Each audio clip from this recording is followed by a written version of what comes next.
സങ്കടം തോന്നുന്നുണ്ട്. 2021 മുതൽ 26 വരെയായ ഈ കാലഘട്ടത്തിൽ നിങ്ങളെല്ലാവരും സാക്ഷിയാണല്ലോ, നിങ്ങളൊക്കെ ഈ നാട്ടിലെ ജനങ്ങൾ സാക്ഷിയാണല്ലോ.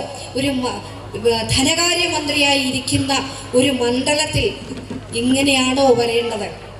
വെല്ലുവിളിക്കുന്നു. എന്ത് കാര്യം ചെയ്തു ഈ 5 വർഷമായിട്ട് ഇവിടുത്തെ ധനകാര്യമന്ത്രി എന്ന് പറയണം. ചെട്ടിയാരരികത്ത് പാലത്തിന്റെ ഒരു വീഡിയോ ഇട്ടിട്ടുണ്ട്, ഇപ്പൊ നിങ്ങൾ കണ്ടോ? ലജ്ജയില്ലേ എന്ന് നോക്കിയേ.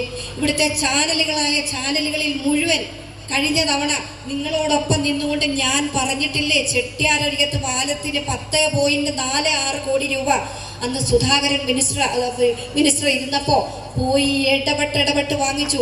അതിനു മുമ്പ് ഉമ്മൻചാണ്ടി ഗവൺമെന്റിന്റെ കാലത്ത് മറ്റൊരു RIDF ഫണ്ട് ഉപയോഗിച്ചുകൊണ്ട് ബഹുമാനപ്പെട്ട MP രശ്മി അടക്കം ഇവിടെയുണ്ട് ജില്ലാ പഞ്ചായത്തിൽ ഇരിക്കുമ്പോൾ അതുവഴി ഒരു വലിയ പരിശ്രമവും മണ്ണ് ടെസ്റ്റും ഒക്കെ നടത്തിയിരുന്നു.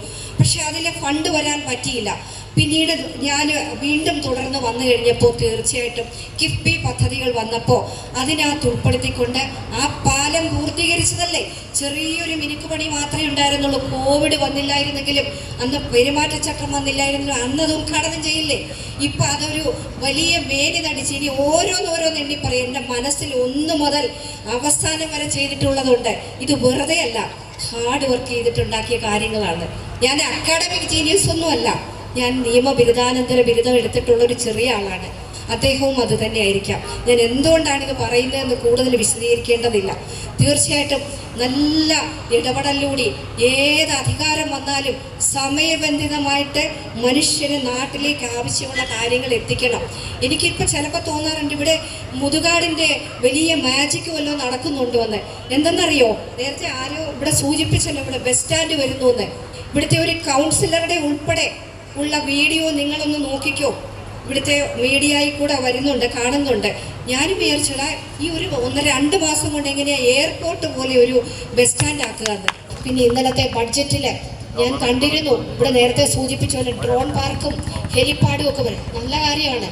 പക്ഷെ അതോടൊപ്പം കഠിനാധ്വാനം ചെയ്ത 90 കോടി രൂപ ഇവിടുത്തെ താലൂക്ക് ആശുപത്രിക്ക് അനുവദിപ്പിച്ചത് കഴിഞ്ഞ ഗവൺമെൻറ് കാലത്ത് ശൈലജ ടീച്ചറിനെയും അന്നത്തെ ഇപ്പോഴത്തെ മുഖ്യമന്ത്രി എല്ലാം പോയി കണ്ട് മുനിസിപ്പാലിറ്റി കൊടുത്ത് തള്ളിയപ്പം ഞാൻ വേറെ തയ്യാറാക്കി കൊണ്ടുപോയി അവിടെ കൊടുത്ത് MLA ക്വാർട്ടേഴ്സിൽ 3 മണിക്കൂറിലധികം KSEBയുടെ എഞ്ചിനീയറോട് സംസാരിച്ച് ഡിസൈൻ കറക്റ്റ് ആക്കിയിട്ടാണ് ആ താലൂക്ക് ആശുപത്രി ബ്രിട്ടീഷ് മോഡലിലാക്കണമെന്ന് പറഞ്ഞു. നിങ്ങൾ ആ ഓർഡർ എടുത്ത് നോക്കി, അന്ന് മാധ്യമങ്ങൾക്ക് ഞാൻ കൊടുത്തതാണ്.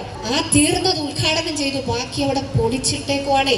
ഈ ഹെലിപ്പാഡ് വരുമ്പോൾ ബാക്കിയുള്ള വലിയ മാജിക്കുകളെല്ലാം വന്ന് ഇങ്ങനെ മനുഷ്യൻ്റെ മനസ്സിലേക്ക് ദാ വരുന്നു എന്ന് പറഞ്ഞ് നമ്മളെ ഇങ്ങനെ ആവേശഭരിതരാക്കുമ്പോൾ കണ്ണീരോടെ കുറേ രോഗികൾ അവിടെ വരുന്നുണ്ടെന്നുള്ളത് മറക്കരുത്. ഒരുപാട് പേരുടെ പ്രയാസങ്ങളുണ്ട്. അതിന് ആശ്വാസകരമായിട്ടുള്ള നടപടി ഫാസ്റ്റായിട്ട് ചെയ്യാനുള്ള നടപടികൾ ഉണ്ടാകണം എന്നുള്ളതാണ്. ഇലക്ഷൻ വരുമ്പോഴല്ല മനുഷ്യരോട് സ്നേഹം കാണിക്കേണ്ടത്, എപ്പോഴും സന്തോഷത്തോടെ ഇരിക്കാൻ കഴിയണം. കഷ്ടപ്പാടുള്ളവൻ വന്നാൽ എത്ര തിരക്കാണെങ്കിലും ഒരു 2 മിനിറ്റ് അവർക്ക് വേണ്ടി പറയണം, എന്നാലേ നമുക്കൊരു സന്തോഷം ഉണ്ടാവുള്ളൂ. അപ്പോൾ ഈ വാചകങ്ങളല്ലാതെ പ്രവൃത്തിയിലൂടെ കാണിച്ചുകൊണ്ട് ഏറ്റവും വേഗത്തിൽ എല്ലാ കാര്യങ്ങളും ചെയ്യാനും മനുഷ്യനെ ഒന്നായി കാണാനുമുള്ള ഒരു സംവിധാനം നമുക്ക് ഉണ്ടാകണം. അതിനു വേണ്ടിയിട്ടുള്ള ഒറ്റക്കെട്ടായിട്ടുള്ള പ്രവർത്തനങ്ങൾ ഉണ്ടാകണം എന്നാണ് എനിക്ക് ഏറ്റവും സ്നേഹത്തോടെ മുഴുവൻ പേരോടും അഭ്യർത്ഥിക്കുവാനായിട്ടുള്ളത്.